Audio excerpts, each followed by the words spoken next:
Now let's have a look at velocity time graphs. So here I see the y-axis is my velocity axis in meters per second. I see positive and negative values, and here I'm showing a direction of forwards being the positive direction.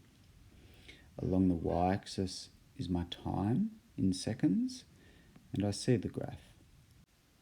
This graph is for a scenario of a toy car moving along a track containing 3 ramps.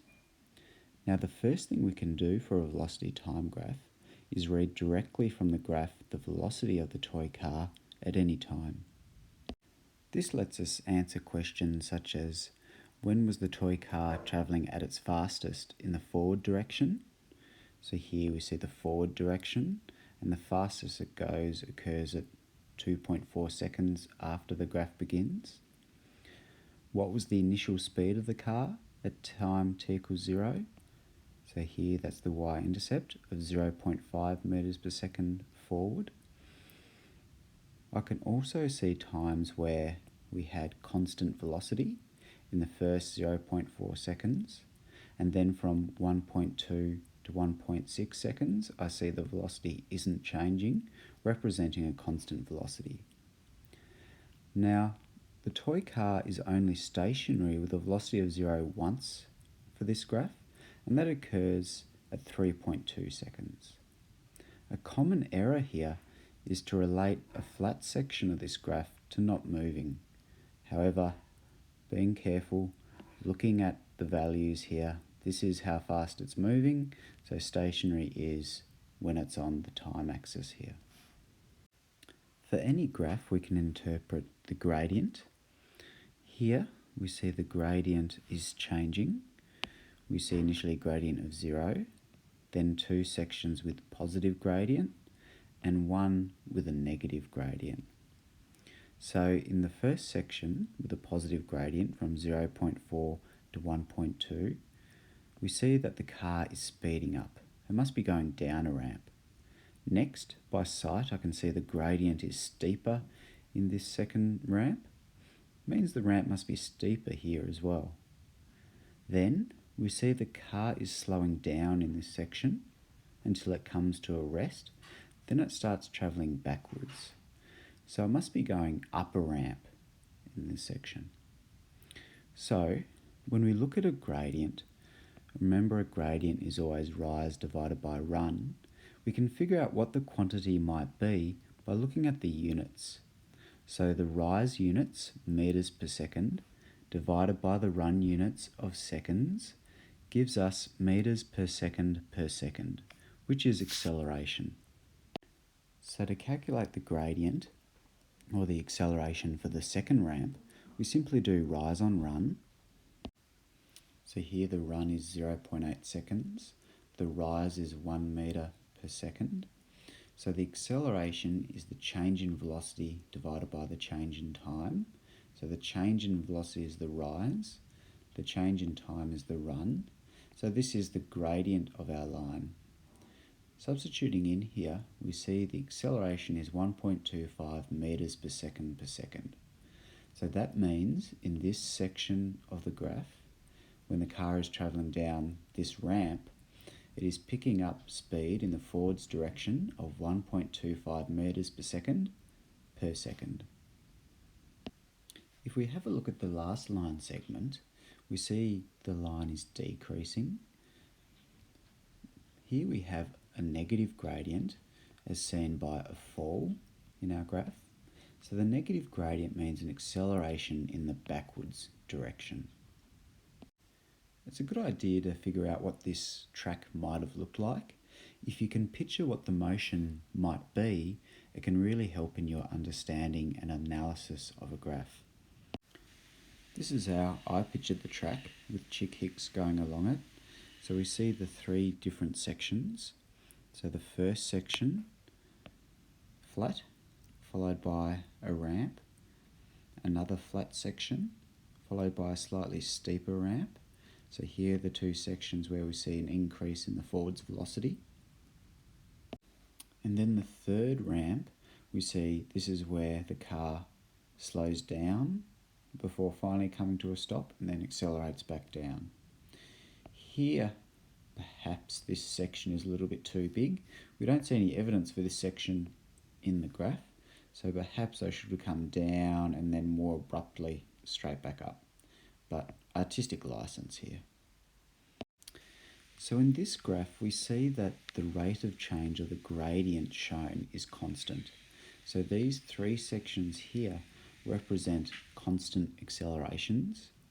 If we saw a line that was not straight, perhaps increasing like this would represent an increasing acceleration because the gradient is getting steeper. If we saw a graph with a curve like this, where the increase in velocity is slowing down, this would represent an acceleration that is decreasing. Most commonly, the velocity time graphs that you will see will be constructed from straight line segments because this allows you to calculate the gradient, which is an important skill. Other sketches perhaps may include curved sections, and we'll have a look at these later on in the unit when we talk about terminal velocity. In general, there are three things in physics that we do with a graph. One is directly read values from the graph. The second is interpret rates of change or gradients. The third is to look at the area underneath the graph between the time axis in this case and our graph. So here the area would be from the time axis below the line to our graph.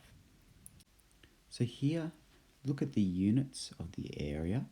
So if we consider a small box here, the units would be meters per second from our velocity, and then multiplied to find the area of our box by units of seconds. So if we do that, multiply meters per seconds by seconds, the units we end up with is the meter, which of course is how we measure distance and also displacement.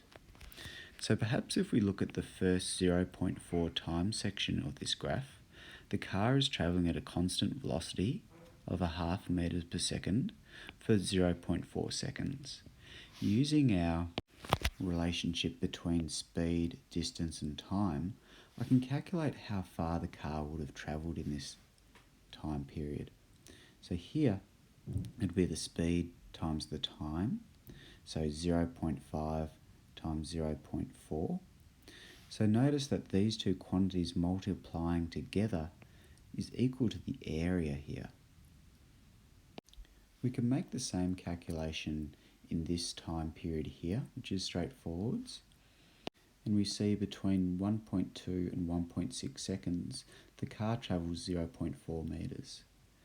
To find how far the car travels from 0.4 to 1.2 seconds, we just have a trapezium to find the area of. Or we can consider a rectangle with a triangle. So this second area, as I've labelled here, is equal to 1/2 times 0.8. That's this rectangle here.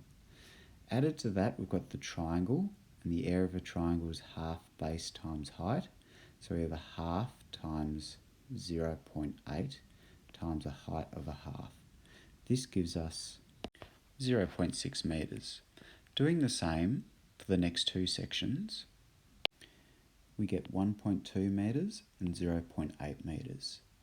Over the time period from 0 to 3.2 seconds, the car is moving away from its starting point. We can calculate how far it gets from its starting point just by adding these figures up. And we get a total of 3.2 metres. For this next section here, which is below the time axis, we think of this as representing a negative area because here our height is a negative value because it's going down in this case as time goes across. By symmetry here, we can see it's going to be 0.8, but it's going to be negative, indicating that it is travelling in the negative direction here. So from 3.2 to 4.0 seconds, the car travels backwards 80 centimetres. Now to calculate the total distance travelled by the car, we ignore the negative area and consider it to be positive. And we see that in the time period shown here, the car travels 4 metres. However, when we calculate the displacement, we need to consider the positive and negative areas with their signs. So here we see the car ends up 2.6 metres forwards of its starting position after the 4 seconds of time has elapsed. So recapping here, the area underneath a velocity time graph represents displacement. This area underneath the graph means from the graph to the time axis. So this area here. If the area is above the x-axis, that represents a positive displacement. However, below the x-axis represents a negative displacement. This means if we graph the motion of an object that leaves the starting point but then returns to the starting point, the area above the x-axis would be equal to the area below the x-axis, giving us a total displacement of 0.